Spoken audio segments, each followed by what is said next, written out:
Good morning and welcome to Redeemer Lutheran Church. I'm Pastor Gary Lodeholt. Psalm 130 verse 6 says, "My soul waits for the Lord more than watch." Let's try that again. Psalm 130 verse 6 says, "My soul waits for the Lord more than those who watch for the morning." More than those who watch for the morning. This is one of those verses in the Bible that I think we connect to more closely than most others. Our overall theme this week and next week is to look at those who waited for God, which is a very appropriate theme for the middle of Advent. The thing is, this week we are looking at those who don't wait and took matters into their own hands, and next week we will see those who faithfully waited for God to act. What is easy for us to understand is that it can be hard to wait for God to act. God's timing is not our timing. And that verse from Psalm 130 expresses our struggle so very poignantly. Can't you just imagine what it must have been like for a watchman on the city tower staring out into the darkness of night, straining to see if an enemy is massing for an attack, endlessly biding the endless hours of darkness, and counting the minutes until the welcome relief of dawn?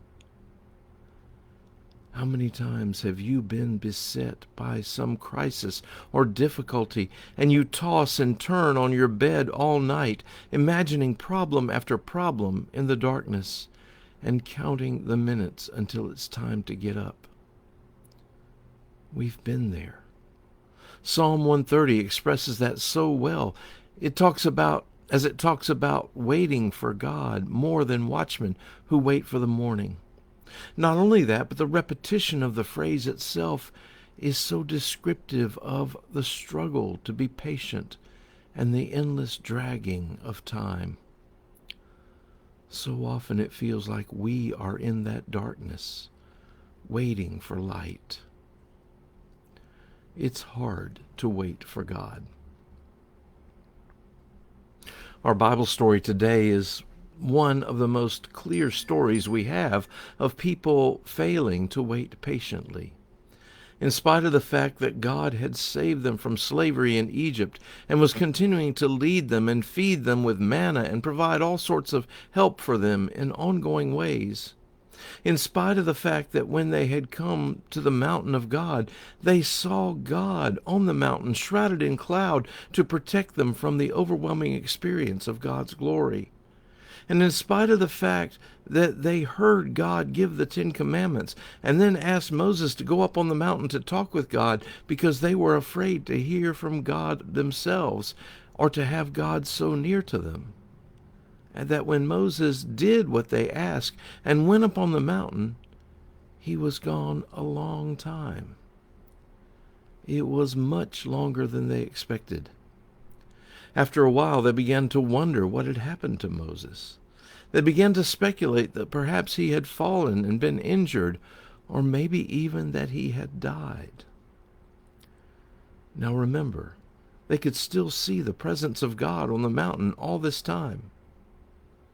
Still, they went to Aaron, Moses' brother, who was also their high priest, and asked him to fashion a god for them to see and worship.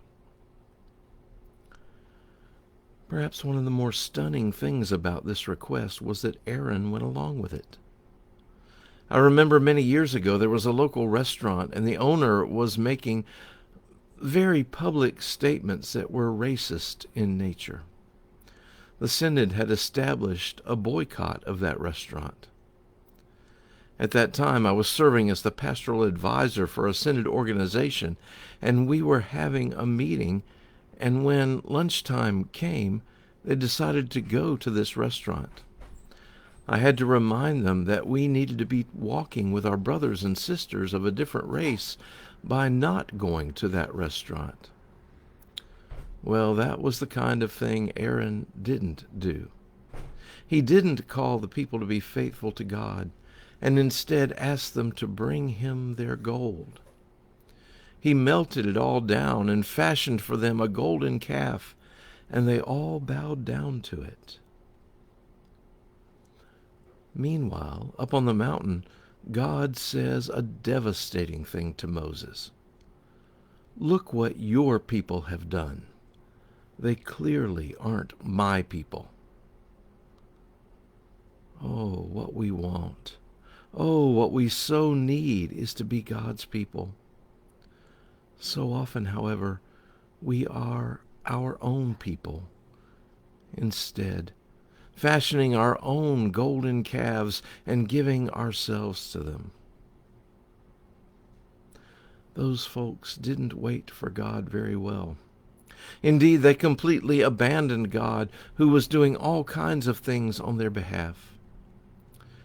If you want to grasp the wonder of God's mercy and grace, consider that even as they made that golden calf, the manna continued to fall every morning. God continued to care for them, not because of them, but because of who God is.